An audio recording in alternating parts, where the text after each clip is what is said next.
నెల్లూరుకు చెందిన పొన్నలూరు వసంతకుమార్ రెడ్డి ఆయన సోదరుడికి సినిమాలు అంటే ఆసక్తి ఉండేది. వారికి దర్శక నిర్మాత బిఎన్ రెడ్డి బాగా తెలుసు. అందుకే తమ మొదటి సినిమా ఆయనతోనే తీయాలని అనుకున్నారు. తెలుసున్న వారు కావడంతో బిఎన్ రెడ్డి కూడా సరేనన్నారు. అలా మొదలైంది భాగ్యరేఖ చిత్రం. వాహిని సంస్థకు కాకుండా బయట నిర్మాతలకు బిఎన్ రెడ్డి తీసిన తొలి చిత్రం ఇది. ఎన్టీఆర్ జమున జంటగా నటించిన భాగ్యరేఖ చిత్రం కోసం తిరుమల కొండ మీద కీలక సన్నివేశాలు చిత్రీకరించడం విశేషం. ఆ రోజుల్లో తిరుమలలో సినిమా షూటింగ్స్ జరుపుకోవడానికి ఎటువంటి అభ్యంతరాలు లేకపోవడంతో బిఎన్ రెడ్డి తిరుమల దృశ్యాలను తన కెమెరాలో బంధించారు.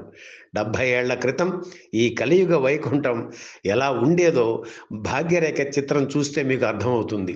కొండ మీద ఆ అపురూప దృశ్యాలను చూపుతూ తీసిన తిరుమల మందిర సుందర పాట ప్రేక్షకుల్ని ఎంతగానో భక్తి భావనలో ముంచేస్తుంది.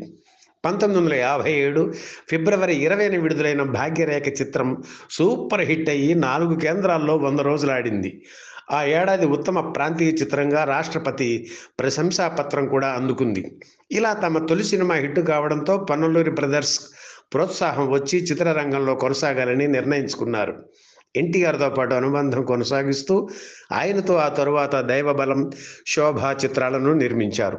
పొన్నలూరి బ్రదర్స్ మంచి స్థితిమంతులు కావడంతో మద్రాసులో స్టూడియో కూడా నెలకొల్పారు. ఆ రోజుల్లోనే అమెరికా నుంచి అత్యంత ఆధునిక సామగ్రిని తెప్పించి సకల సౌకర్యాలతో స్టూడియో ఏర్పాటు చేశారు.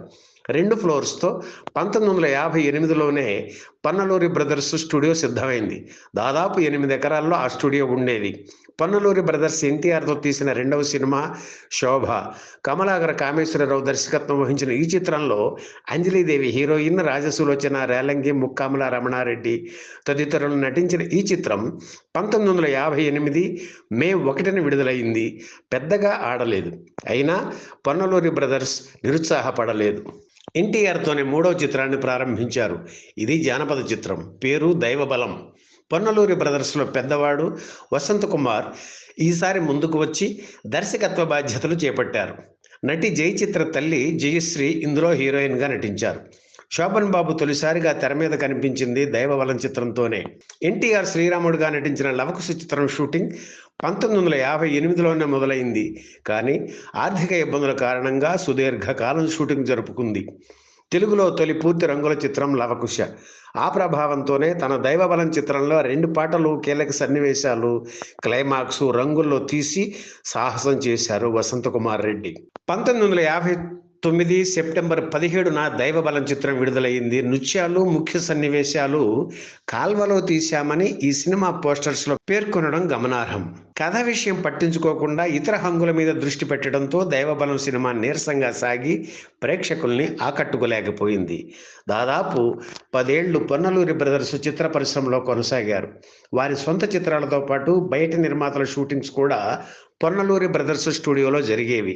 కాలగతిలో ఆ మెరుపులు మాయమయ్యాయి. ఎన్నో స్టూడియోల లాగానే ఈ స్టూడియో కూడా క్రమంగా కనుమరుగైంది.